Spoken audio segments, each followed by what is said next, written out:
why am I doing this gitu loh. Pasti selalu muncul pertanyaan itu gitu loh. Padahal kita nggak ujuk-ujuk ada di jarak segitu. Betul ya. Perjalanan kita selama ini, kemampuan fisik kita yang akhirnya membawa kita bisa capable untuk menyelesaikan race dengan jarak segitu loh. Ada cerita para puan. Boleh nggak bagi kami yang nggak ngerti ya 100 kilo itu gimana caranya bisa ditempuh dalam 31 jam? Itu mulainya subuh. Kemarin saya startnya tengah malam deh kalau nggak salah. Sebelumnya Mbak tidurnya 8 jam. Iya, gitu jadi sebelum saya kalau race ultra running itu biasanya mulainya itu kalau nggak malam, tengah malam atau sebelum subuh. Biasanya karena kalau kita start malam dalam keadaan masih fresh, itu biasa kita lebih seger ya. Pelari itu masih lebih seger lewatin malam. Nanti baru besoknya seharian kan ketemu siang. Kecuali kalau jarak lombanya lebih panjang, dia akan ketemu malam kedua. Nah, biasanya yang ngantuknya itu di malam kedua gitu loh. Kalau malam pertama karena kita baru start, kita masih fresh. Dan sebelumnya kita udah nabung tidur dulu. Biasanya pelari-pelari itu sorenya tidur gitu. Kita balik tidurnya. Kalau orangnya tidur malam, sore atau siang kita tidur supaya ntar malam kita start lomba. Di luar negeri juga gitu, atlet-atletnya tuh udah masuk kamar dulu gitu loh. Jadi kita memposisikan diri ya kayak kita istirahat biasa aja. Tapi kita mulai larinya tengah. Nervous gak sih Mbak kalau kayak gitu? Awal-awal nervous lah pasti. Bahkan saya udah beberapa kali lomba aja saya masih nervous. Saya bisa nggak ya nanti kalau pas start hujan gimana gitu. Kalau nanti di atas gunung ada badai gimana. Kalau saya kesasar gimana gitu. Itu pasti perasaan itu nervous. Tapi saya selalu bilang saya udah melewati banyak hal gitu. Ya udah hadapi aja. Selama ini berhasil kan melewati itu. Pasti kali ini juga bisa. Nah di situ akhirnya kita dapat ada value karakter diri akhirnya kita mengenal ya. Oh ternyata gue begini, ternyata gue begitu. Yang akhirnya Mbak pelajari sebenarnya dari berkali-kali berusaha conquer nervousness, conquer fear juga mungkin, atau pokoknya overcome semua hal, semua yang bikin insecure, semua yang bikin takut itu berusaha kita atasi di situ. Gitu. Jadi kita semakin kenal diri kita gitu. Saya juga paling takut kalau sendirian, kalau gelap tuh saya takut. Gitu. Jadi gimana cara saya mengatasi itu? Gimana kalau nanti saya pas lomba saya berlari tiba-tiba saya harus berlari sendirian di tengah hutan? Gimana cara saya mengatasi ketakutan itu? Sebenarnya kalau rute perlombaan itu sama panitia sudah dibikin sedemikian sehingga sebenarnya aman untuk dilewati ya, karena di beberapa titik kalau trail running itu pasti ada pos panitia, ada pos minum, pos makan gitu. Jadi kita hanya melewati beberapa kilometer yang ya kita harus tempuh itu sendiri gitu. Nanti kita akan ketemu orang kok di titik tertentu. Cuman kan kadang-kadang yang namanya ketakutan pasti muncul dong, apalagi udah tengah malam gitu. Nah itu tuh yang sebenarnya saya masih struggling menghadapi itu sebagai perempuan gitu. Makanya saya berusaha latihan supaya saya selalu bisa catching up sama orang lain, sama pelari lain di depan saya. Saya selalu bisa ngebalap orang lain gitu loh, supaya nggak sendirian banget. Karena kalau di Indonesia itu peminat olahraga trail running belum terlalu banyak ya Mbak, apalagi yang jaraknya ultra. Dan perempuan juga masih sedikit. Jadi yang pertama kali saya lihat kalau lomba ultra itu pesertanya, jumlahnya ada berapa, perempuannya berapa. Ini kira-kira crowdnya kayak gimana. Nanti kalau malam saya mau nempel siapa gitu. Atau saya harus berlatih segimana supaya ya tadi saya nggak dapat malamnya lama-lama nih, misalnya kayak gitu. Itu jadi tantangan sih. Tapi perempuannya sendiri sebenarnya seperti apa sih Mbak gambarannya kalau di kompetisi kayak ultra run? Mungkin kalau di ultra trail di Indonesia masih 30-70. 70% laki-laki, 30% perempuan. Nah waktu yang epic itu waktu saya ikut Rinjani 119 itu tahun 2022 ya kalau nggak salah. Nah itu saya jadi satu-satunya peserta perempuan yang finish. Dan dari beberapa puluh peserta itu cuma 4 yang finish, 3 laki-laki, 1 perempuan. Nah, gitu. Jadi memang sangat sedikit masih ya peminatnya di Indonesia terutama. Kalau di luar sih sebenarnya udah lebih merata gitu. Perempuan-perempuan yang menggeluti running itu udah lebih banyak. Di Indonesia masih sedikit. Ya 30-70 lah kurang lebih. Jadi sebenarnya malah bukan karena kemampuan fisiknya, tapi lebih karena jumlah partisipannya aja ya? Iya, karena jumlah partisipannya memang masih sedikit gitu. Nah itu sendiri ketika dalam kompetisi gitu ya Mbak ya, atau di komunitasnya trail running sendiri gitu, perbedaan jumlah itu ada yang jadi terasa efeknya nggak sih Mbak sebagai perempuan? Paling gini, kalau biasanya kalau di komunitas trail running kita pasti jadi minoritas juga kan perempuan, atau di biasanya kalau kita latihan itu kita juga ada kelompok-kelompok kecil ya, kelompok grup training itu kita juga pasti jadi minoritas gitu. Pasti mungkin beberapa cowok yang memang sudah lebih lama latihannya, dia secara fisik pasti lebih kuat. Nah itu yang cewek-cewek juga harus siap tertinggal misalnya kayak gitu kan. Karena kadang nggak semua temen cowok tuh mau nemenin, mau ngebarengin kita, karena mereka juga harus berkompetisi kan, mereka juga harus punya performa gitu. Jadi mereka juga latihan fokus sama kecepatan mereka. Nah itulah yang membuat perempuan-perempuan di trail running itu ya pilihannya dia mencari teman-teman perempuan yang lain supaya bisa latihan bareng, atau dia berusaha mengejar teman-teman laki-lakinya, mengejar performa teman-teman lakinya yang ada di satu grupnya itu gitu.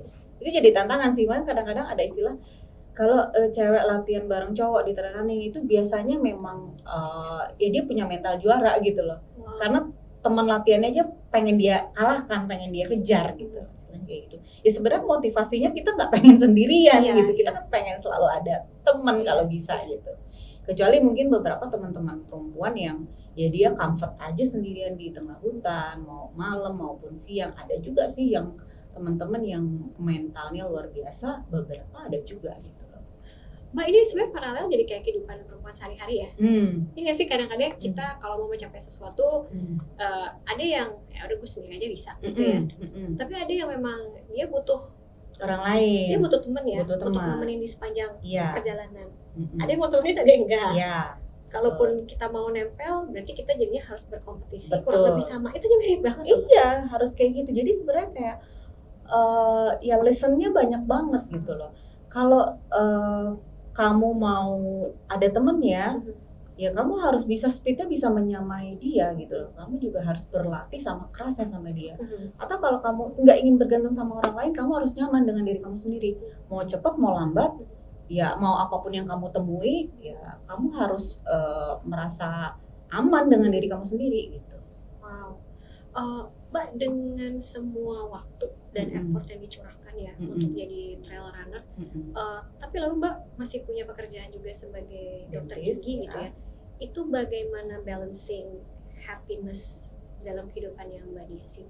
Membagi waktunya udah pasti tadi kan udah diceritain ya, ada pembagian yang jelas gitu.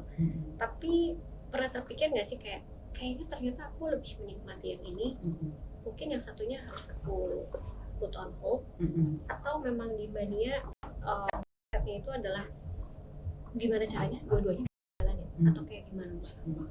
Kalau saya justru saya memulai ini kan sebenarnya sekedar hobi ya Mbak ya, sekedar hobi, sekedar mencari sehat, mencari pertemanan gitu. Saya sebenarnya ingin sebatas itu aja sih gitu. Tapi saya juga senang punya prestasi karena memang dari dulu baik secara akademis maupun non akademis memang kompetitif nih anaknya gitu. Jadi dimanapun saya biasanya kalau saya suka saya senang berkompetisi gitu, termasuk di trail running ini gitu. Cuman harus ada batasan karena profesi utama saya tetap sebagai dentis. Masih banyak mimpi-mimpi saya di dunia kedokteran yang belum tercapai ya. Jadi sebenarnya justru PR-nya adalah bagaimana saya ke depan memberi batasan sama ini supaya saya tetap bisa mengembangkan dunia profesi saya gitu loh. Tapi di sini saya berusaha untuk saya merasa hidup saya jadi lebih exciting, lebih bergairah karena saya punya aktivitas selain dunia praktek yang nggak cuma sehat tapi ya tadi bikin saya happy gitu loh. Yang tadinya dunia saya cuma beberapa meter kotak tempat praktek gitu ya, ruangan tempat praktek, saya jadi lebih bergaul, ketemu dunia luar, ketemu banyak kesempatan yang lain. Tapi ya itu sebatas itu aja. Untuk kehidupan saya ya tetap dari dokter gigi sih. Wah, itu menarik. Tidak selamanya orang akhirnya malah berusaha bikin batasan ya antara kehidupan yang beneran profesional sama hobi yang sebenarnya jadi profesional juga ya. Betul. Oh, oke. Tapi bicara soal ya jadi balik lagi ya sebagai atlet kan Bania itu kan atlet Alti DKI Jakarta juga anggota komunitas Depok Trail Run Academy. Nah, boleh ceritain nggak sih Mbak proses seleksi itu sebenarnya kalau jadi atlet di Alti DKI itu kayak gimana sih? Ada batasan usianya kah atau? Ya kalau di Alti DKI itu sendiri asosiasi dari lari trail sendiri kan sebenarnya belum lama terbentuknya. Dia udah dari tahun 2018 tapi belum established banget ya. Jadi kita belum masuk PON. Kita olahraga yang belum masuk PON, baru akan masuk PON mungkin beberapa tahun ke depan. Karena kita baru menyelenggarakan kejuaraan nasionalnya itu 2021 kalau nggak salah, itu pertama kali saya ikut di Palu. Lalu ya ada beberapa kompetisi-kompetisi yang harus diselenggarakan supaya bisa masuk PON gitu kan. Kalau batasan usia untuk saat ini belum ada karena peminatnya kan memang belum terlalu banyak nih gitu. Jadi masih dibebaskan gitu. Sama ya peminat trail run ini memang justru usia dewasa ke atas gitu loh. Muda-mudanya belum karena biasanya belum masih aktivitasnya masih di lari-lari di road ya segala macam. Apalagi untuk olahraga trail running kan perlengkapan yang dibutuhkan lebih banyak. Jadi biasanya anak muda itu belum istilahnya secara kemampuan ya untuk memperoleh akses ke trail running dari segi sepatu, perlengkapan dan segala macam itu untuk dia benar-benar safe menggeluti itu belum banyak yang mampu mengakses itu perlengkapannya gitu. Kalau Detraknya sendiri tuh kegiatannya apa aja Mbak? Nah kalau Detraknya sendiri, Detrak juga tadinya awalnya pelari-pelari road yang berkumpul, terus kita juga senang lari di alam, akhirnya kita kita bikin training team yang kita fokus ke trail running gitu. Ya, kita kegiatannya latihan bareng, nanti kalau ada perlombaan kita bikin sesi-sesi latihan gitu. Itu aja sih, tapi nggak cuman teman-teman di sekitar Depok aja ya, tapi beberapa teman di Jakarta juga biasanya join latihan bareng. Jadi kalau misalnya di luar sana ada kawan-kawan yang saya tertarik gitu ya, kayaknya saya udah sering lihat dan pengen ikut gitu dalam Detrak. Itu memang apakah harus menunggu ada event berikutnya atau kayak gimana tuh Mbak? Ya biasanya kita ada latihan rutin, cuma kemarin karena kita baru habis selesai menyelenggarakan event Dieng Detrak Trail Run di Wonosobo, itu kita belum ada latihan rutin lagi. Mungkin kedepannya kita akan ada latihan rutin, biasanya seminggu sekali kita ada latihan bareng. Tuh, ada latihan fisik, ada latihan larinya. Larinya biasanya kita kalau nggak di Sentul di Gunung Gede Pangrango. Nah biasanya akan kita info tuh jadwal latihan kita di sosial media. Nah teman-teman silahkan aja kalau mau join, follow akun Detrak, nanti dilihat jadwalnya. Kalau misalnya ada jadwal latihan bareng, silahkan aja bebas kok untuk ikut. Kalau misalnya kayak saya gitu, saya jarang lari. Terakhir lari mungkin SMP, SMA gitu ya. Terus saya mau ikut Detrak, itu bisa atau harus ada background untuk lari? Enggak, kalau untuk latihan bareng kadang-kadang kita bagi kelompok. Ada sesi yang untuk newbie, ada kelompok yang untuk newbie pemula gitu. Nanti kita sesuaikan jaraknya, tapi yang penting misalnya kita cut off time-nya, waktu kita untuk exercise atau untuk larinya misalnya sampai jam berapa gitu. Pokoknya semua sudah finish. Kita pendinginan bareng di sini misalnya gitu ya. Ya udah nanti untuk yang newbie berarti disesuaikan jaraknya enggak sepanjang yang teman-teman yang udah lama gitu. Lebih pendek. Pendinginan bareng berarti ditungguin ya. Ditungguin, tenang aja pasti ditungguin.